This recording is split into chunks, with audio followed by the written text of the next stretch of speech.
Hello students, आज जो है स्टोइकियोमेट्री से रिलेटेड क्वेश्चन ही देखेंगे जो कि मोल कॉन्सेप्ट का पार्ट 16 है। यदि आपने अभी तक पार्ट 1 to 15 नहीं देखे हैं तो हमारे चैनल पे जाके पार्ट 1 to 15 देख लें।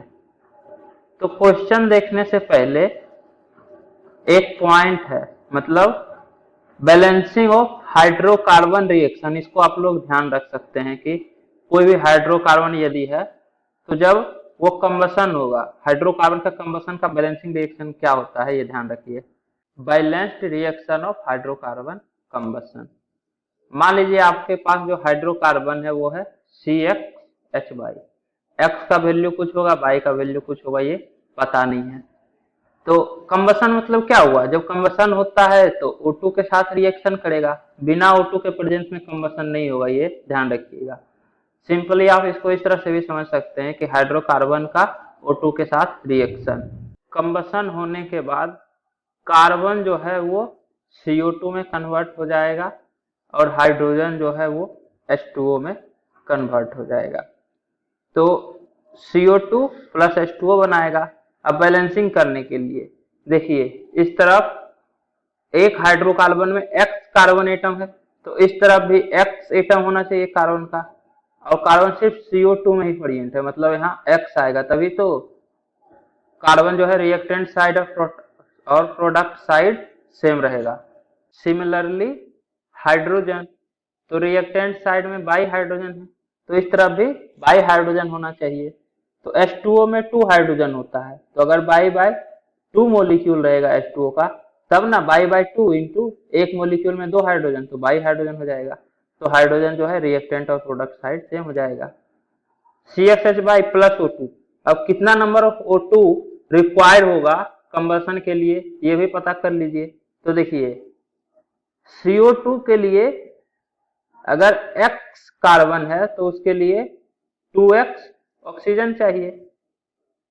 2X ऑक्सीजन एटम मतलब X ऑक्सीजन गैस, तो यहां से X CO2 के लिए चाहिए, और बाई बाई 2 H2O में by by 4 O2 gas.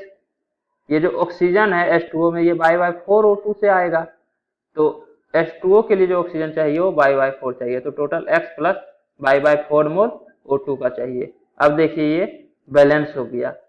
Carbon इस तरफ X है, इधर भी X है, हाइड्रोजन बाई है, इस तरफ भी बाई बाई 2 इंटू 2, तो बाई है।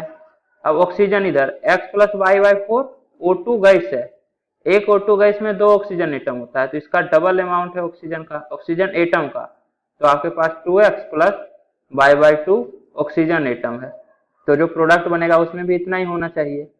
तो CO2 के कारण X CO2 में, एक CO2 में 2 ऑक्सीजन एटम है, तो X CO2 में 2X ऑक्सीजन एटम होगा, प्लस H2O में कितना है, एक H2O में एक ऑक्सीजन एटम, तो बाई बाई 2 H2O में बाई बाई 2 ऑक्सीजन एटम, तो 2X plus by by 2 oxygen भी बैलेंस हो गया। तो ध्यान रखिए CxH plus X plus by by 4 O2 से X CO2 plus by by 2 H2O। अब ये हाइड्रोकार्बन कुछ भी हो सकता है, मान लीजिए CH4 है तो X का वैल्यू 1 होगा, Y का वैल्यू 4 होगा, तो इसका बैलेंसिंग होगा CH4 प्लस 1 प्लस 4/4, तो 1 प्लस 1 2, तो CH4 प्लस ट्वाइस O2 से CO2 प्लस 4/2 y/2, 4/2 होगा 2 प्लस 2H2O, तो ये जो है CH4 का बैलेंसिंग है कंबसन रिएक्शन का, CH4 प्लस ट्वाइस O2 से CO2 plus twice H2O। Similarly C2H6 कोई भी हाइड्रोकार्बन आप ले सकते हैं, इस केस में X का वैल्यू 2 और Y का वैल्यू 6 हो जाएगा, बाकी X प्लस Y का वैल्यू आप रख दीजिए सभी जगह, तो जो रिएक्शन होगा वो बैलेंस्ड रिएक्शन ही होगा। तो आपको हर बार बैलेंस करने का जरूरत नहीं पड़ेगा, अगर आप ये जनरल बैलेंस्ड रिएक्शन ध्यान रख लीजिएगा तब। अब जो है एक क्वेश्चन है, ए 3:2 molar ratio mixture of FeO and Fe2O3 reacts with O2 to generate 2:3 molar mixture of FeO and Fe2O3. Number of moles of O2 required per mole of initial mixture। तो ये क्वेश्चन बोल रहा है कि आपके पास FeO और Fe2O3 है, 3:2 2 molar ratio में। मतलब अगर 3 मोल FeO का है तो 2 मोल Fe2O3 का होगा, या फिर इसी रेशियो में 6 मोल अगर है तो 4 मोल होगा। सिमिलरली इस रेशियो में कुछ भी। अब ये बोल रहा है कि इस मिक्सचर का जो है रिएक्शन करवाए O2 से, तो रिएक्शन होने के बाद जो मोलर रेशियो है वो 2:3 हो गया। मतलब जब रिएक्शन कंप्लीट हो गया उसके बाद अगर 2 मोल है FeO का तो उसके कॉरस्पॉन्डिंग 3 मोल होगा Fe2O3 का, या फिर अगर 6 मोल है तो इस केस में 6 का 3 टाइम, जैसे 4 का होगा 6 तो 6 का होगा 9, या कुछ भी 2:3 के रेशियो में हो सकता है। मतलब जितना अमाउंट इसका रहेगा उसका 3/2 1.5 टाइम्स रहेगा Fe2O3, तभी तो 2:3 मोलर रेशियो में रहेगा। 2:3 बोलिए या 1:1.5 बोलिए, तो जितना FeO रहेगा उसका 1.5 टाइम्स Fe2O3 रहेगा O2 से रिएक्शन करने के बाद। तो बोल रहा है कि कितना O2 का रिक्वायरमेंट है अगर इनिशियल मिक्सचर का 1 मोल है। मतलब FeO plus Fe2O3 plus FeO, इन दोनों का मोल का सम अगर 1 है इनिशियली, तो कितना मोल ऑफ O2 के साथ रिएक्शन करेगा, तो ये 2:3 के मोलर रेशियो में हो जाएगा। स्टार्टिंग में तो 3:2 मोलर रेशियो है, लेकिन O2 के साथ रिएक्शन करने के बाद मोलर मिक्सचर का रेशियो 2:3 हो जाएगा। तो देखिए FeO प्लस O2 से Fe2O3 बनेगा। Fe2O3 ऑक्सीजन के साथ रिएक्शन नहीं करेगा। आप इस तरह से भी सोच सकते हैं कि स्टार्टिंग में FeO का अमाउंट ज्यादा है Fe2O3 से, हमेशा 3:2 के मोलर रेशियो में है।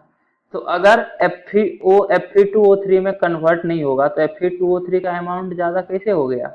यहाँ देखिए रिएक्शन के बाद Fe2O3 का अमाउंट ज्यादा है 2:3 के रेशियो, मतलब FeO जो है वो Fe2O3 में कन्वर्ट हो रहा है। तो FeO प्लस O2 से Fe2O3 इसको बैलेंस कर दीजिए। नंबर ऑफ आयरन रिएक्टेंट और प्रोडक्ट साइड सेम होना चाहिए। तो देखिए Fe2O3 ये बैलेंसिंग है, इधर भी 4 आयरन, इधर भी Fe2 2 और 2 मॉलिक्यूल है तो 2 × 2 4। इधर ऑक्सीजन FeO में 4 ऑक्सीजन और 1 O2 गैस से आएगा, तो O2 गैस में 2 ऑक्सीजन एटम, तो +2 6 ऑक्सीजन एटम है, इस तरफ भी 6 होना चाहिए। Fe2O3 में 3 ऑक्सीजन एटम, 1 Fe2O3 में, यहाँ 2 है तो 3 × 2 6 ऑक्सीजन एटम, तो ये बैलेंस हो गया।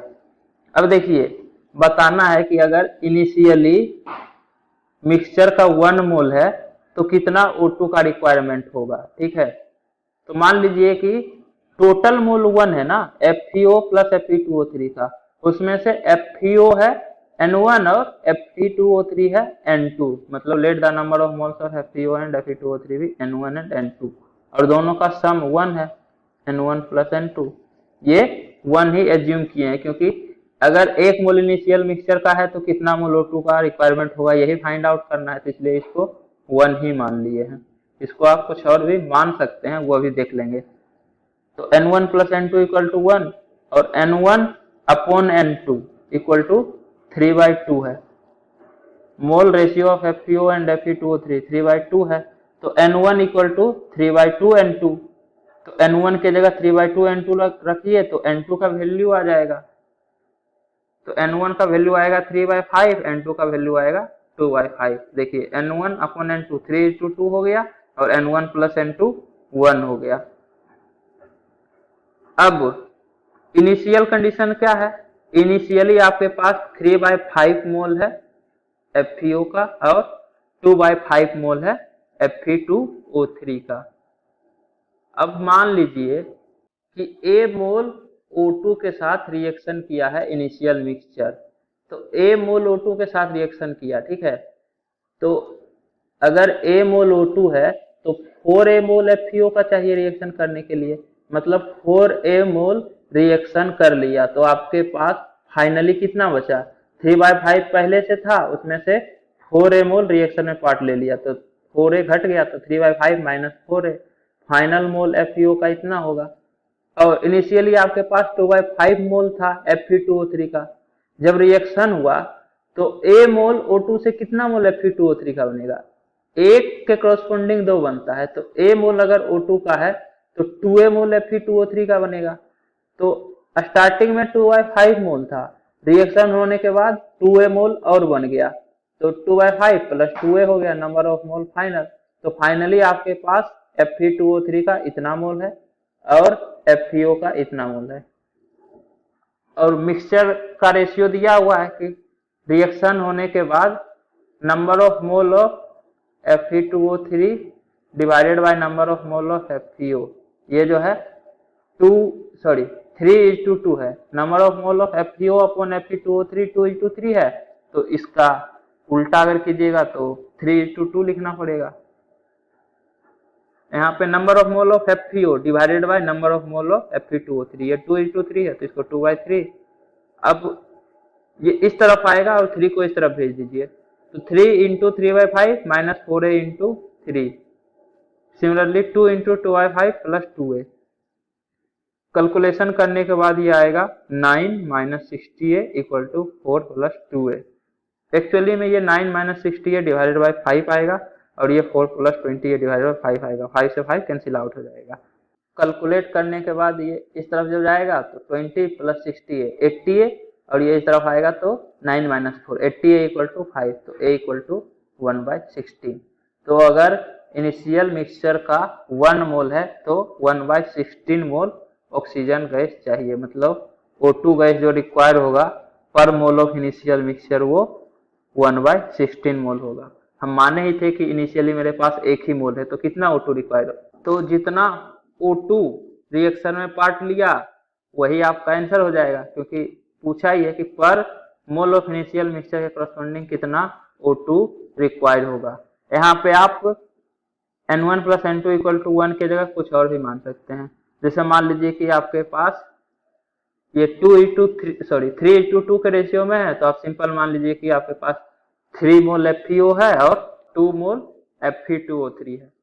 तो यहाँ पे आपके पास इनिशियली हो जाएगा 3 मोल और ये 2 मोल। तो अगर इनिशियल मिक्सचर 5 मोल है तो उस केस में मान लीजिए कि आपके पास A मोल O2 का रिक्वायरमेंट होगा। तो फिर से अब A का वैल्यू जो आएगा कैलकुलेट करने के बाद वो दूसरा आएगा। A मोल के लिए 4A मोल FeO का चाहिए, मतलब आपके पास 3 मोल पहले से था, उसमें से 4A रिएक्शन में पार्ट ले लिया, तो आपके पास बचा 3 - 4A। अब 2 मोल था, रिएक्शन होने के बाद 1 मोल से 2 मोल बनता है, तो A मोल ऑक्सीजन गैस से 2A मोल बनेगा, तो 2 मोल था उसमें से 2A और बन गया, तो 2 + 2A आपके पास फाइनल हो गया। तो रेशियो इस केस में 3 - 4A अपॉन 2 + 2A हो जाएगा। ये 5 वाला टर्म हट जाएगा, तो ये 2/3 आएगा। तो कैलकुलेट करने के बाद 9 - 12A = 4 + 4A होगा, तो ये 16A = 5 होगा, तो A = 5/16। तो अगर इनिशियल मिक्सचर 5 मोल है तो आपको 5/16 मोल O2 का चाहिए, तो पर मोल कितना हुआ, पर मोल 1/16 ही तो हुआ, 1 मोल के कोरस्पोंडिंग 1/16 मोल, तो 5 गुना बढ़ गया, इसलिए O2 ही 5 गुना ज्यादा लगेगा, इसलिए 5/16 मोल O2 रिक्वायरमेंट होगा इस केस में। अगर आप 5 मानिएगा तो आंसर तो वही आएगा कि पर mole of initial mixture 1/16 mole of O2 is required. Next lecture में हम लोग लिमिटिंग रिएजेंट से कंटिन्यू करेंगे। तो उम्मीद करता हूं कि आपको ये वीडियो पसंद आई होगी। यदि आपको ये वीडियो पसंद आई है तो इसे लाइक करें, कमेंट करें और अपने दोस्तों के बीच शेयर करना ना भूलें। Thank you.